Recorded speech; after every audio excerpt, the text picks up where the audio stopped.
Jemi rikthyer sërish në studio, do flasim për sport dhe kam kënaqësi të kem kolegun Tami Kona. Tami, të përshëndes, ke bërë mungesa, po me justifikim mungesa që ke bërë. Kënaqësi të kem në këtë bisedë. Jemi përshëndetje. Tami, po nisim një herë me Kupën e Shqipërisë. Dje janë luajtur çfarë finalet e para, Ballçi Vllaznia 0-1, Teuta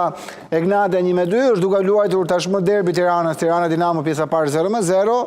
dhe në 16:30 Elbasani Partizani. Kompeticioni më i rëndësishëm mbas kampionatit sigurisht thimi është Kupa e Republikës, edhe mjafton ti edhe një sy kompeticionit të 8 skuadrat që kanë dalë në këtë tur të Kupës së Shqipërisë, sigurisht janë 8 ekipe nga superiorja, janë 4 ekipe të finalforit, do të thoya 4 ekipe që janë Egnatia, Dinamo, Vllaznia dhe Elbasani, dhe sigurisht mbas tyre janë Partizani, Bylis, Tirana, që janë skuadra edhe Teuta. Normalisht janë 8 skuadrat më të mira dhe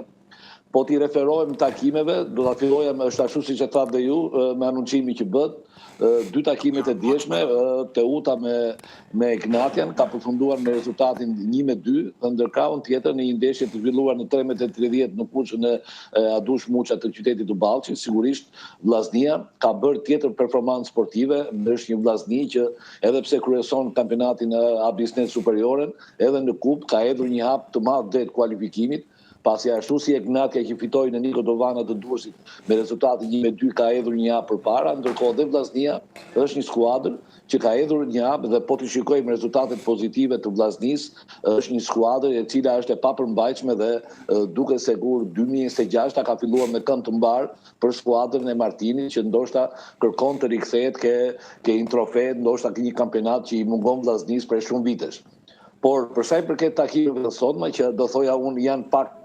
po ta shikojmë edhe nga luta dhe nga gara sportive, sigurisht janë takime pak më interesante.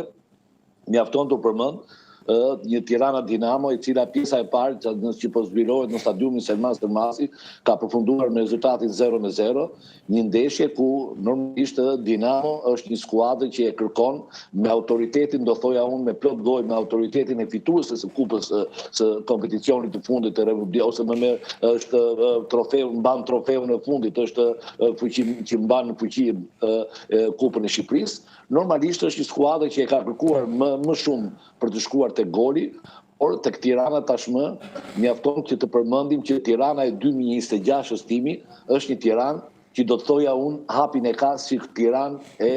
ashtu siç kemi mësuar ta shikojmë Tiranën e viteve përpara, pikërisht atëherë kur fitote titull kampion. Tirana e 2026-s është një Tiranë e ndryshuar komplet, nuk ka lidhje fare me Tiranën e 2025-s, pasi edhe pikët që ka grumbulluar në kampionat sigurisht e kanë bërë Tiranën që ajo të eci me një hap kampioni, dhe këtë e them me plot gojë se mjafton të përmend 5 ndeshjet e fundit të Tiranës, të cilat janë 3 fitore dhe 2 barazime. Në krahun tjetër ka humbur shkëlqimin ekipi Dinamos, ku ka 2 humbje dhe 3 barazime. Mjafton